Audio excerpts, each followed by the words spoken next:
Welcome to the ninth episode of Kabbalistic Mystic, the podcast for the Western seeker, where we explore the tree of life and the ancient Hebrew wisdom as a map for psycho-spiritual development and self-realization. I'm your host, Ovadia Batat. Hebrew wisdom tells us that the body is a vessel which houses our soul for the duration of the incarnation. It's reflected into our illusory existence by the subconscious mind, and for most of us, perceived by our conscious mind as the border, the edge of our personified existence. But in reality, the body is nothing but a mirror of our own consciousness, a projection with which we see ourselves and express, animate our consciousness into the world. The body is the main way with which the subconscious speaks to us. In this episode, we'll talk about what this means and how can the body be used as a powerful tool for our psycho-spiritual development. We'll also talk about our physical differences. Why are some of us heavy, some skinny, short or tall, muscular, frail?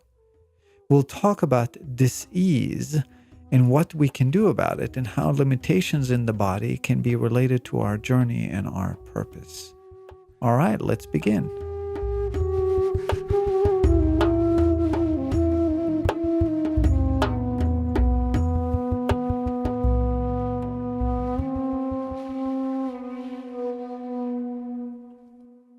Whenever I go on a meditation retreat, I'm always amazed how small is the amount of people who also do yoga. I'm making a big generalization here, but the vast majority of meditators are physically docile. The body type of the average Western meditator is stiff, it's not flexible. The opposite can be seen at yoga retreats. The amount of people who are actual dedicated meditators is usually very small. That is, the community of yogis, yoga practicing people, that is asana, and the community of meditators in the West are two separate communities. I know two yoga teachers closely who have a hard time sitting for more than 5 minutes. It's like there's this invisible division between the two worlds here in the West. The retreats are very different too. Meditation retreats are usually very affordable. Often there's no emphasis on location or logistics. But yoga retreats, they're all about amenities, all about satisfying the appetites of the body, the locations, the room, the comfort, the organic fresh food. In short, they are all about the body. As such, they're also much more expensive usually. Now, how do we transform ourselves? We don't know this to be true, but most Buddha statues show him as a man with a big fat belly. He transformed himself through meditation. He sat under a tree for days until he became enlightened. In the West, many meditators will tell you that there's only one way to the divine, through the transformation of the mind. However, many yoga teachers in the West will tell you that without the asana, that is the physical practice, which is the prepping of the body for the ascending energy, nothing can be done. Who is right? Both of them are. It's the classic argument between the mystic and the alchemist. The mystic works to transform the mind and ascend to the divine. The alchemist works to transform the body so he or she can bring the divine to earth. In reality, all roads lead to Rome. It's like two people walking around the planet. One is going east, one is going west, but they'll eventually reach the same point. At the end of the day, both the mind and the body need to be transformed. One is a reflection of the other. You cannot transform the body without impacting the mind, and you cannot transform the mind without impacting the body. The body has a major role in the transformation of the psyche. That is the ego dissolution and reducing our mental and emotional suffering. And to understand this connection between the body and the mind, let's recap a concept we've discussed in episode 4 titled How the Mind Works. I'm going to say this very clearly, even though that for some of you it might sound kind of out there. But your body doesn't really exist. It's an illusion. It's a manifestation of the mind. So is the entire universe. But in this particular episode, I want to focus on the body. The body is nothing but a reflection of your current state of consciousness, of the unique personality that is reflected in this specific incarnation. The way your body looks and feels, as well as the vast majority of the dis-ease, bodily injury, limitations, achievements, or any other physical condition you embody, whether positive or negative to your taste, is a direct reflection of your individualized consciousness and ego personality. It's impacted by a complex set of circumstances and limitations determined by you and your higher self prior and during the incarnation, and is designed to teach you the lessons which you must learn. Your hereditary physical features are also a reflection of consciousness, the part of the collective consciousness that is shared with your ancestors. It is a piece of who you are in this incarnation and a piece of the intricate puzzle of your own unique, carefully crafted and tailored journey to glory. Consider this. You're about to undergo surgery. So you get a shot which numbs the entire lower portion of your body. The doctor is cutting into it, and yet you feel nothing. Nothing. In other words, you have no conscious mental perception of the physical change in your body. That is, no physical sensation is possible without the involvement of the mind. Our entire reality is perceived by the mind. You perceive the edges of your body because you have senses, which are nothing but tools with which the mind uses to construct the illusion of the environment. For everything to exist, we must have conscious awareness of it. Our body is a reflection of our consciousness, and it is manufactured perfectly at any given second by our subconscious, the feminine part of our individualized mind. As such, she's responsible to control it. She runs it like a tight ship. Every involuntary organ is under her control, and she does a perfect job. If they are dysfunctional, it's usually because she chooses so, and she might do it for many, many reasons, which we'll discuss. You do not need to think of your heart. It just beats. You don't need to think of the functions of your spleen, your kidneys, your liver. They just work. She makes them work, your subconscious, which means you make them work with your subconscious, that is, without conscious awareness. But the subconscious, or the Empress in tarot, does not control the body in full. She controls the involuntary organs, but not the voluntary ones, which are the ones which animate the body. Hands to grab and create, legs to move and run, mouth to speak. Those are under the direct control of the masculine portion of our mind, that is, the conscious mind. The masculine portion has the willpower. It decides where to go and what we'll do. And so the subconscious mind must comply. And if you choose to eat fast food every day, she must let you. But she might slowly and carefully develop dis-ease, that is, disease, to let you know you're off track. Now, in reality, some of the physical conditions we undergo are random due to external events. There is free will, and if someone chooses to hurt us, we are hurt. But we can say that a mindful seeker will be more in tune with his or her intuition, and therefore will have an easier time, somewhat of an easier time, avoiding getting hurt by external circumstances or accidents. So the more conscious we are, with more ease the subconscious mind is communicating with us using the body as a mirror of our consciousness. She is really showing us what needs alignment in our mental realm. Now, the feminine, remember, is always abstract. She doesn't talk to us directly. She cannot. She instead does it metaphorically and with the use of symbols. She's doing it using the shape of our body, its form, its dis-ease, and with emotions, which are always physical sensations. We won't focus on emotions in this episode. I would like to focus on the body instead, and to start with the way we look.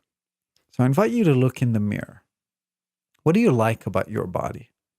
What do you dislike about it? Most of us have at least a few things that we would like to change. Maybe we want longer, thicker hair. Maybe we want to be taller, lighter complexion, bigger muscles, smaller chest, smaller ears, longer eyelashes. There's always something.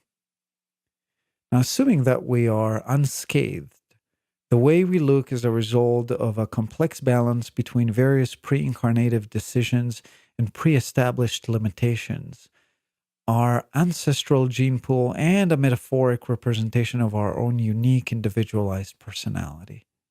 In other words, the way we look is a direct reflection of our consciousness, which means that everything we like about the way we look is reflecting something we perceive as good within us, and everything we dislike about our body is a reflection of something we dislike about our own personality. Here's a couple of small examples. I used to hate the hair that I had on my legs. It was to the point that in my youth, I would keep my socks on when I would make love to my girlfriend. During my transformational journey, I realized that I was disconnected from my own masculinity. And after doing a lot of work in this area, I suddenly noticed that I no longer dislike my hairy legs. In fact, I now like them. It makes me feel masculine, which is a part of me that I'm now very in touch with. Another example, I used to hate my hair. That is the hair on my head. I always wanted to be blonde, to have smooth, wavy hair, not this coarse, curly, thick Middle Eastern hair. And during my transformational journey, I had a period with which I reconnected with the roots that I have deserted and learned to love who I was, an Israeli, a descendant of Arab Jews. I learned to embrace myself as a Middle Easterner. And with it, the love for my hair came. The funny thing is, once all throughout my life, I couldn't quite figure out what my haircut should be, how to do my hair. Like, it was kind of a lifelong struggle. The second I connected with my roots, it's so easy for me to deal with my hair. I just know what to do with it. And it looks good, or at least in my eyes. That is the reflection, the mirror that I see or that I feel when it comes to my hair or anything else with my facial expression or general looks is a direct reflection of what I like or dislike about myself. We are not attractive because we are objectively attractive. We're found to be attractive when we are subjectively feeling attractive about ourselves. We then project a magnetism that is absolutely irresistible. It's very hard for somebody who dislikes themselves to feel attractive. The more we learn to love who we are, all of us, with the shadow part, the heritage, the hidden polarity, the more we love our body. Nothing really changes. We still have the same features for the most part. We might lose some weight or gain some muscle mass, but the features are still what they are. We learn to love them. We no longer see flaws when we look in the mirror because we love the reflection of the psyche that is in front of us. Every organ or feature is a reflection of a conscious or subconscious association we have with it, or what it means to have it. That perception has changed when we learned to self-love, and with it, the love to our body comes. Everything in your body that you dislike is a reflection of a piece of your personality that you want to change. You can either change it, or in most cases, need to learn to love it. The love for your body will follow.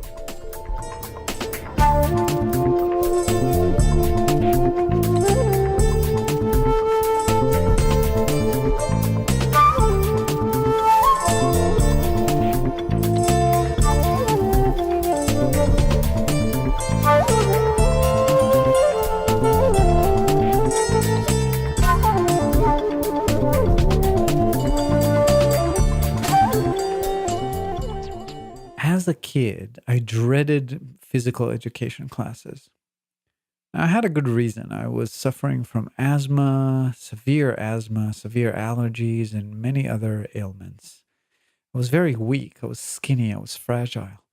Running, exercising, swimming, these were all activities for normal kids who were healthy. I always felt that I was just delivered a bad hand when it came to my body. And years later, I met my wife, who was a physical transformation junkie in my eyes. She was a yoga teacher and was obsessed with physical health. And I remember one day when we sat at the kitchen table and she told me, "You could feel so good in your body if you just let me try and help you." I laughed. I remember I said, "Many have tried." I literally didn't believe that there was anything she could do. My motto was I was in great shape for the shape I was. Aside from the asthma, constant allergies, I would sneeze every day so many times.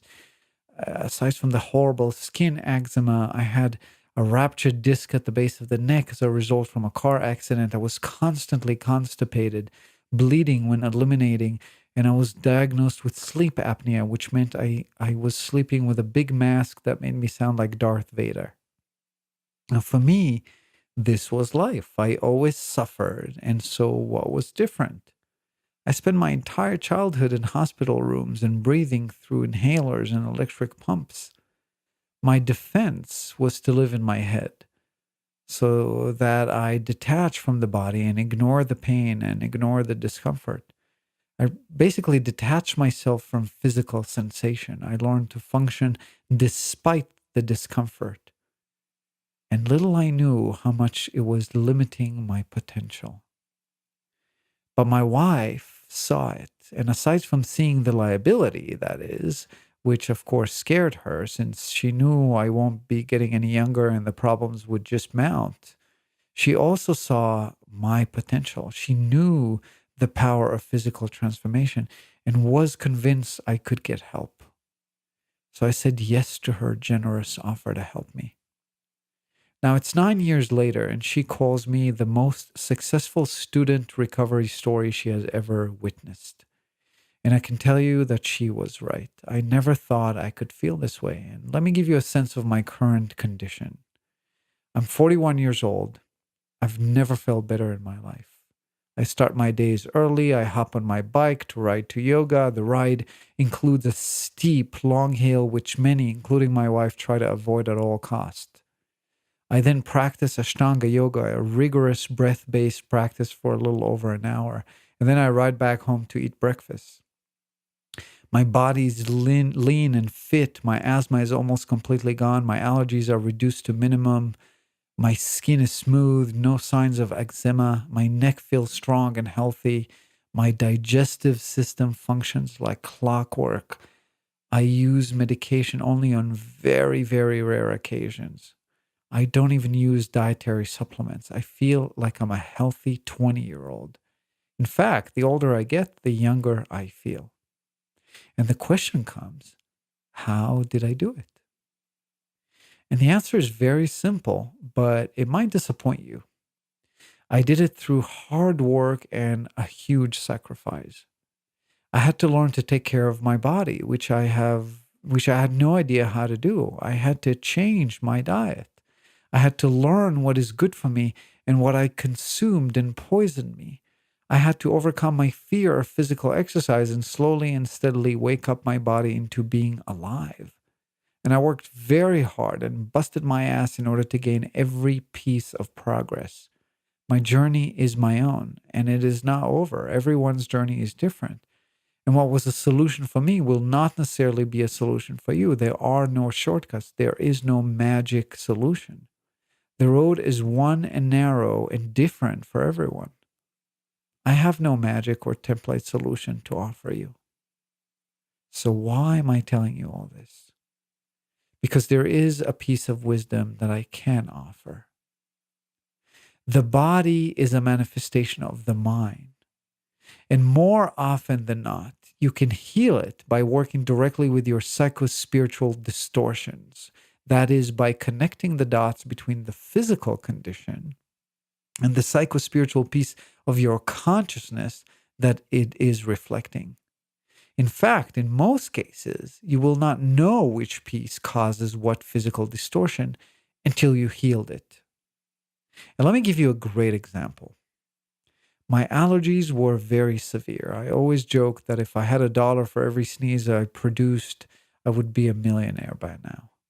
But the allergy I was scared of the most was a contact allergy. I was allergic to coniferous trees, so everything with perfume, which was made with coniferous tree oil, would cause my skin to swell and become red for days, itching like crazy. This one time, I remember I got a full body massage in a hotel in Turkey, and the tested oil I agreed to was swapped in the last minute. I could not sleep. I couldn't walk. I couldn't lay down. I couldn't sit for 4 days. It was literally 24-hour torture. I remember another occasion I made love to a woman who sprayed her breasts with perfume that I was allergic to. And a day later, I discovered 2 big red inflamed marks on my chest, like someone has attached 2 hot irons to it, and it itched for days. And the most direct and immediate allergic response was when I touched cedar, an oily coniferous tree. Now I do woodworking, so when I accidentally incorporated it into my woodworking a couple of times, the results were absolutely devastating. Now, I spoke earlier about self-love, and as a part of my spiritual quest, I learned to love various pieces of myself. I remember a particular summer in which I've reached a tipping point. It was like I just liked who I was. It was that point in the transformation that I just, it was just the tipping point. As my wife calls it, I became my own best friend. I learned to love my body, my heritage, my shadow. And most importantly, I forgive myself for some shady things I've done in the past. And we'll dedicate much more attention to forgiveness because it is so important. But here's the kick in this story. One day, I was working with cedar planks, fixing my yard fence, and I was wearing gloves to protect myself from the oil. But suddenly, I had the intuitive notion that I'm no longer allergic to it. So I tested it on myself. Days have passed, and my skin was intact. In fact, I can report that I'm officially no longer on coniferous trees. My allergy has completely disappeared. Now, here's what Ra had to say about allergies. Allergies are quite misunderstood by your orthodox healers. The allergy may be seen to be the rejection upon a deep level of the mind complex of the environment of the self. Thus, the allergy may be seen in its pure form as the mental/emotional distortion of the deeper self. End of quote. And so we see that allergies are directly connected to self-love. Now, okay, we get it. Allergies are, essentially a rejection of the self. They're connected to self-love. But what's the connection between these coniferous trees and the lack of love that I had towards myself? Well, here's the deal. Ovadia is really my middle name. My first name is Erez, which means in Hebrew, cedar. I was named after a tree from the coniferous family. My subconscious has chosen to demonstrate the lack of love I had to myself and my heritage using an analogy to the family of trees I was named after. That's the metaphoric level with which the subconscious works. It is why I said that the journey is different for everyone. There is no good or bad. Someone who is heavy and looks overweight to others might love themselves and be completely okay with their weight. And so the excess weight will be representing the abundance that they have or the love that they have to share. So in fact, we have a yoga teacher in our community here who's overweight and is very inspirational to many. That is, it might be her journey, her dharma to be overweight, so she can help and inspire others to love themselves despite of being overweight. For others, excess weight is something undesired and metaphorically reflects a part of their consciousness. For example, one might be overweight because they feel neglected and unnoticed. And so if they're big, they might be noticed. I remember we had a cat who was very fat, and we couldn't understand why. She wasn't eating that much.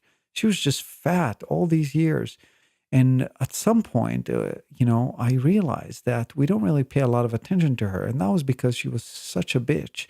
She just, she was just like a grumpy old woman. She didn't want to be held. She didn't want to be touched. It was just, she was making it really hard to love her. So we started giving her extra attention. We would take her to be groomed and we would give her treats.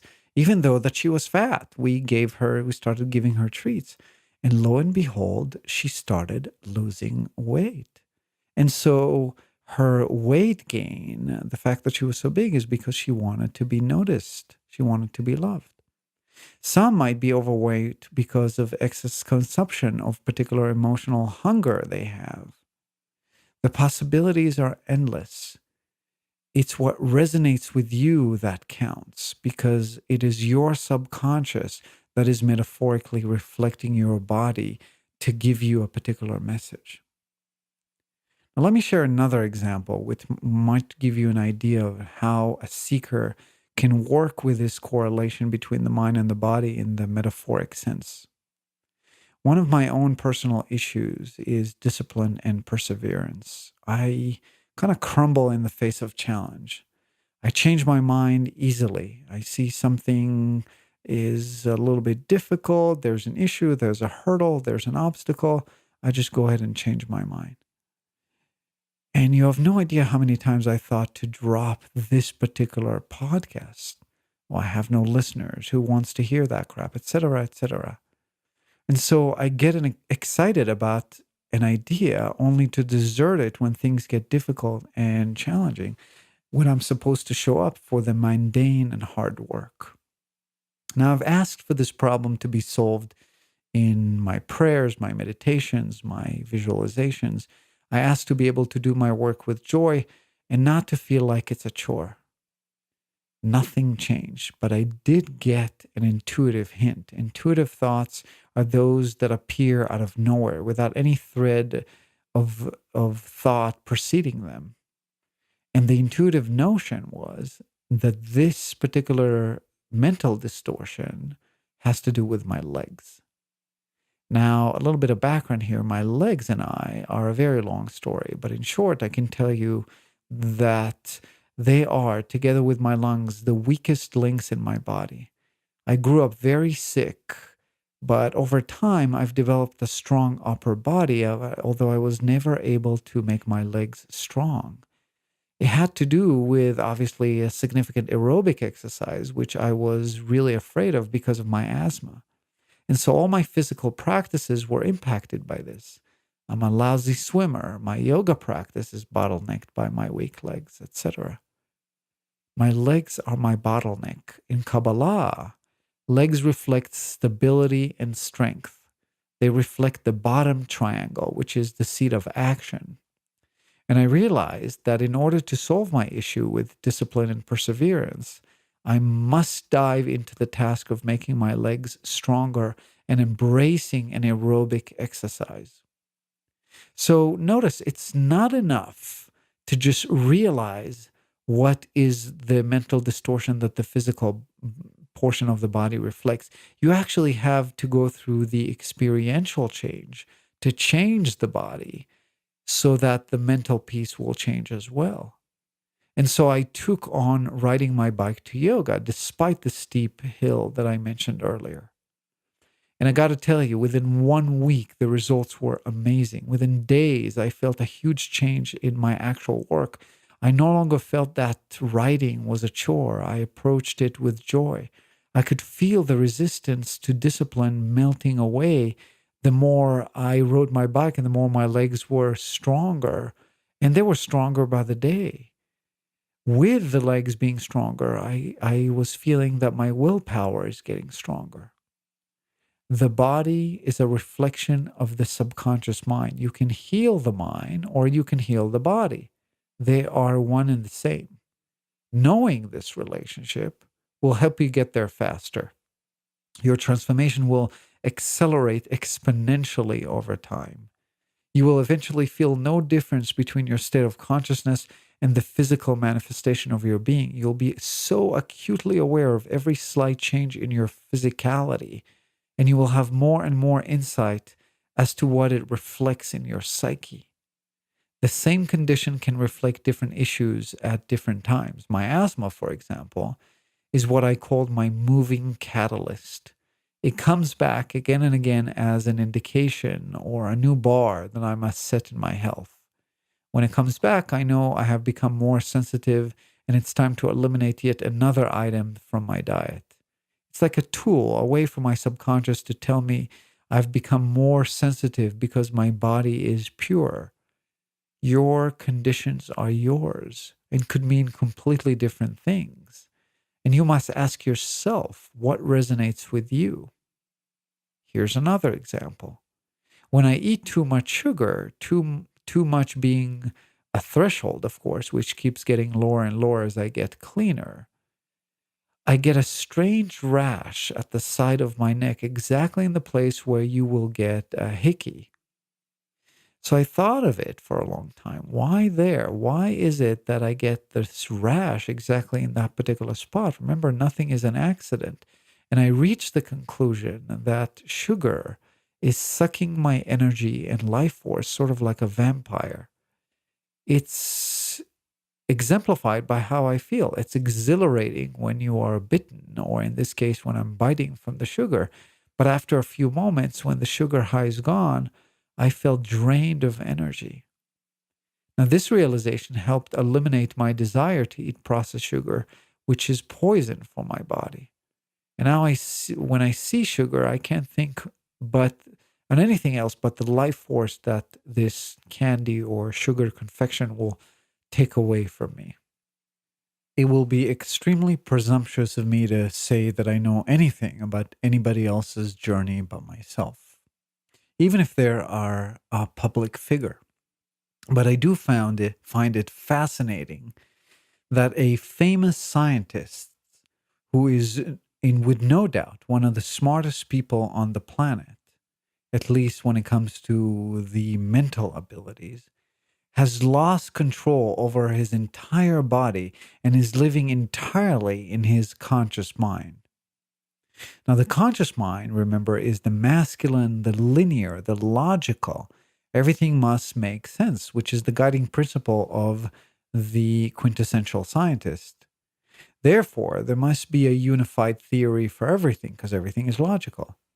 Now, while I agree that there is a unified theory for everything, I also believe that this unified theory includes the requirement for chaos to exist, that is, for intuition to function, for things not to make sense, not to be logical. This is the feminine principle. It's reflected with our body, the same body that this scientist has lost control over. So, as I said, the feminine subconscious mind speaks with metaphor, and enough said. What repeating illnesses and dis-ease do you have in your body? Document them, write them down, pick one, and set intention to heal it. Then pay attention. What does it symbolize in your body? What does it symbolize metaphorically in your own consciousness? That's the reflection that I invite you to do in this episode.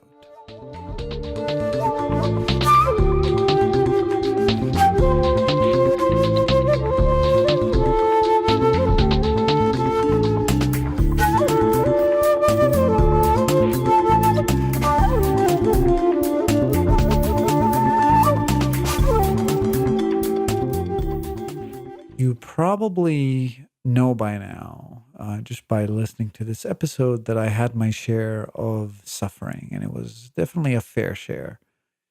Whoever had severe asthma in their lives know how horrible it is not to be able to breathe, to have the very life force taken away from you, to live under the shadow of not being able to take the next breath. It's as if there is an internal devil inside of you who chooses to choke you at random times. Your life itself is threatened. Your muscles don't get enough oxygen. No wonder physical exercise is a holy grail for people with asthma. Now, my suffering is subjective, just like everybody else's suffering. I never had cancer, for example, knock on wood. It would be presumptuous of me to think about it as if I knew anything about it. I never lost a limb. There are many conditions and events in which our body is impacted, and the notion that it is a reflection of a wrinkle in our consciousness can be very disturbing. The concept of blame comes in. What have I done to deserve this? Nothing. No one deserves to suffer.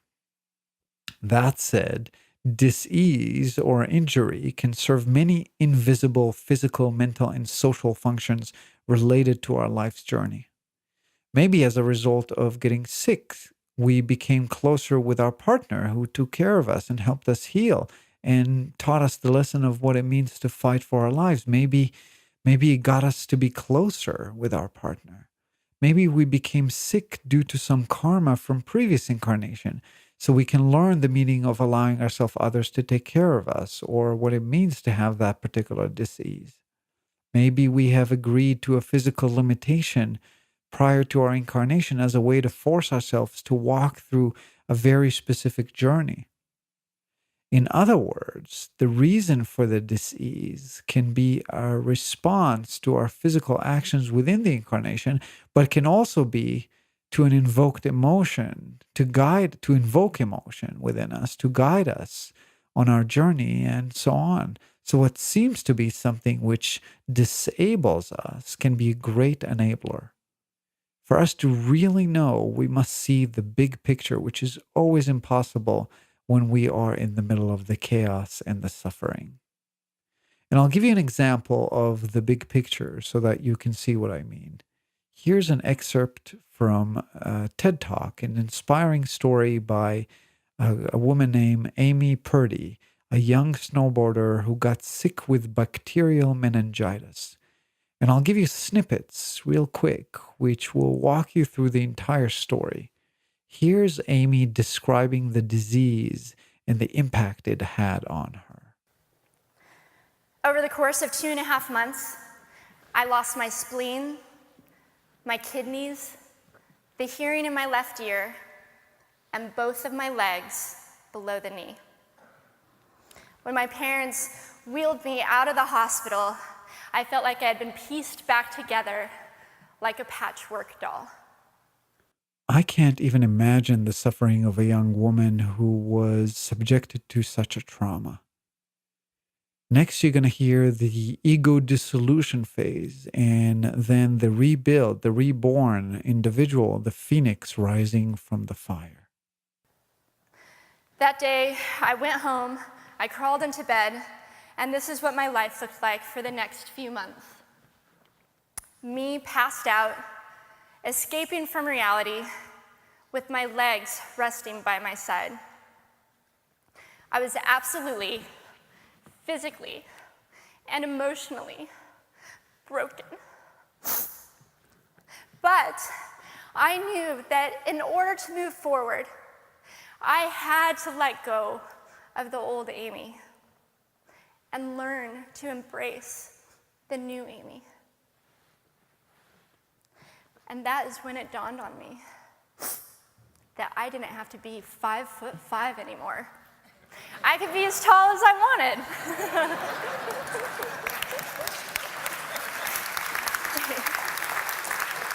Or as short as I wanted, depending on who I was dating. And if I snowboarded again, my feet aren't going to get cold. And best of all, I thought, I can make my feet the size of all the shoes that are on the sales rack. And I did. So there were benefits here. It was this moment that I asked myself that life-defining question. If my life were a book and I were the author, how would I want this story to go? And once we're transformed, we then start seeing the big picture. Our path is then revealed. And here's Amy describing the aftermath of the transformation, which resulted from her disease. I started snowboarding, then I went back to work, then I went back to school. Then in 2005, I co-founded a nonprofit organization for youth and young adults with physical disabilities so they could get involved with action sports. From there, I had the opportunity to go to South Africa, where I helped to put shoes on thousands of children's feet so they could attend school. And just this past February, I won 2 back-to-back World Cup gold medals. Thank you.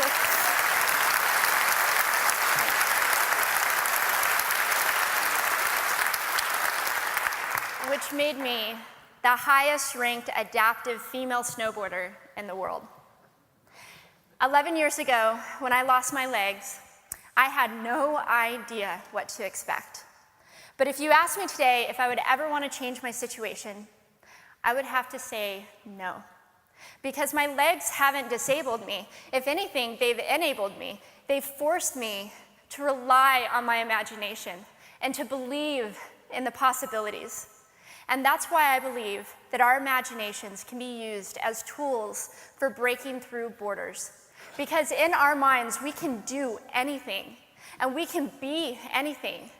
It's believing in those dreams and facing our fears head on that allows us to live our lives beyond our limits. You can listen to the entire TED Talk using the link in the show notes, but to summarize, here's someone we can all agree suffered tremendously. After the bacterial meningitis took her legs, she struggled with depression, but beat it when she decided to accept her new reality, but not her new boundaries. Today, she is a world champion female adapted snowboarder and a bronze medalist at the 2014 Sochi Paralympics. In 2005, she co-founded Adaptive Action Sports. It's a nonprofit dedicated to introducing people with physical challenges to action sports. This nonprofit would not exist without Amy's sickness. And so we must able to see the big picture. Sometimes it can take a lifetime and sometimes more. One thing is certain. Whatever we are experiencing, it is related to our own personal journey, to our purpose. We can see it as a limiting barrier or as an enabling stepping stone to the next step in our personal evolution. The choice is always ours.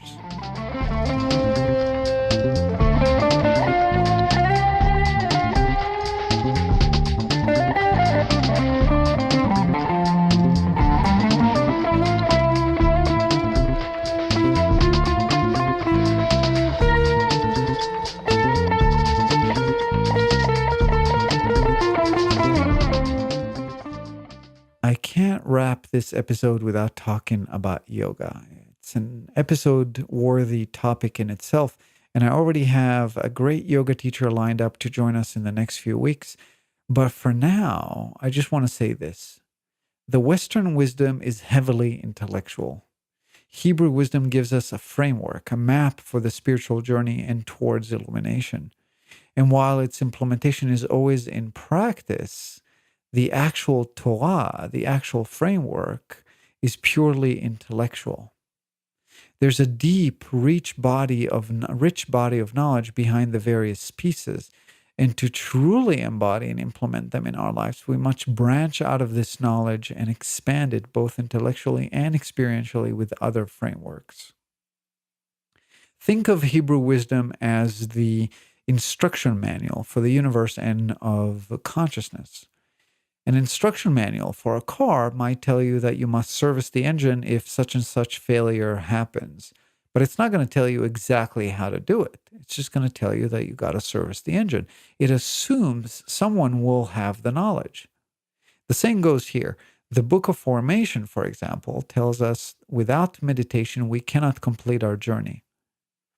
It says it with one sentence and one sentence only. It says, עצור לבך מלהרהר ואמרץ שוב למקום, ועל זה נחרטה ברית. And what it means, it's something like stop your heart from thinking. And if it runs away, bring it back. On this practice, there was a covenant agreed upon between the divine and humans. Now, not the Book of Formation, nor almost any Jewish book I run into tells you how to meditate, at least not seriously. Now, the Buddhists, on the other hand, they got it down. They managed to break down the 50 different steps and states of the mind. They have a name for each one. They'll tell you exactly what is the quality, the requirements, the challenges to pass each gate.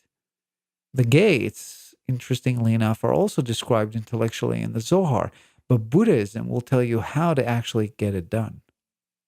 Now, same goes for Hinduism. The Hindu tradition got the practices of the body down.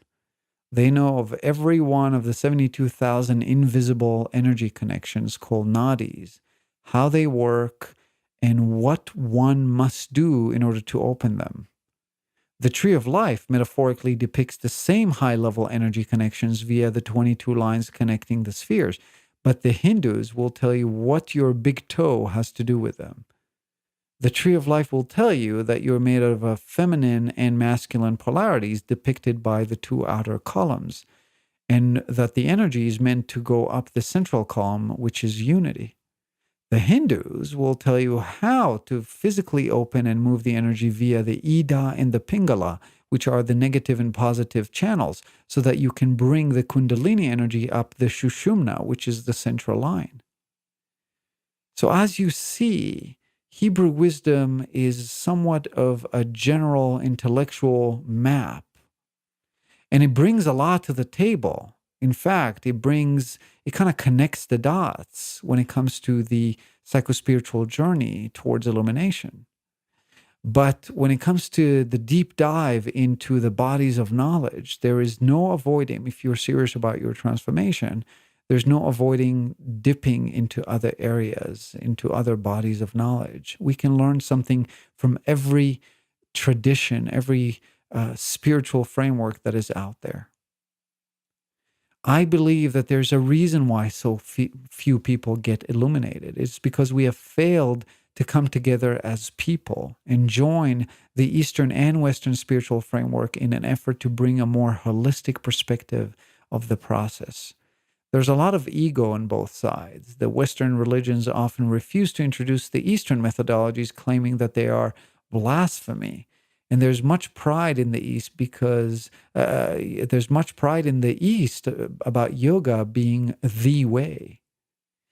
In reality, these two are two pieces of a puzzle. Yoga is amazing when it comes to transforming the mind and the body, but it is lacking greatly when it comes to the process of dissolving the ego personality and the high-level macro process of enlightenment itself. The tree of life can provide those, but it's lacking detail when it comes to the actual experiential transformation of the body and the mind. When it comes to transforming the body as a tool for psychospiritual transformation, I highly recommend 2 of the 8 limbs of yoga, specifically the asanas, which is the moving postures, and the pranayama, which are the breathing exercises. Now, various martial arts, so I hear, I've never practiced one, can provide the same benefits to the transformation of your body. But when it comes to yoga, there are many types of yoga. Find the one that is good for you. If you can't move much, do yin yoga. It's done on the floor and everyone can do it. It will prepare you over time to other types of yoga if so you choose. Yoga has been the central pillar in my physical transformation. Without it, I wouldn't be where I am today, both physically, mentally, emotionally, spiritually. It has taught me how to connect with my body. It has healed me in many ways. The mat becomes a mirror. It reflects your life outside of it. You cannot have a good practice after drinking heavily the previous night. You can't have a focused practice when your mind is troubled. There is a glow in people's eyes after a yoga practice. We call it the yoga glow. It's simply the light flowing through you after opening these energy channels. These poses you see or designed beyond space and time to allow us to do this process. And regardless of your spiritual heritage, we are blessed to be able to enjoy it. It is the privilege and the heritage of all humans. Now that's it for today. We will have a whole episodes dedicated to healing and many more dedicated to practices designed to change our bodies, such as cleansing, fasting, physical exercise, etc. Kabbalah is very specific as to which organs are the cause of which disease, and we will discuss those as well in due time.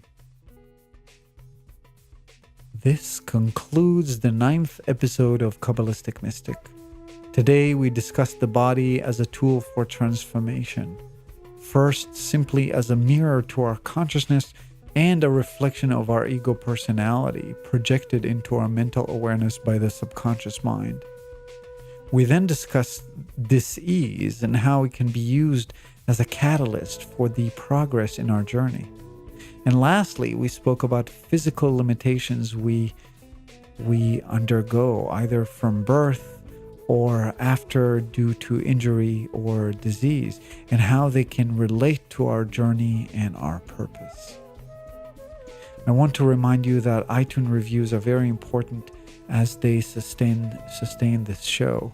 I also want to remind you that you can submit questions to be answered on the show via the website www.kabbalisticmystic.com. I thank you for listening. Today we heard music by Moksha. I am Ovadia Batat from Spokane, Washington, wishing you love in every moment.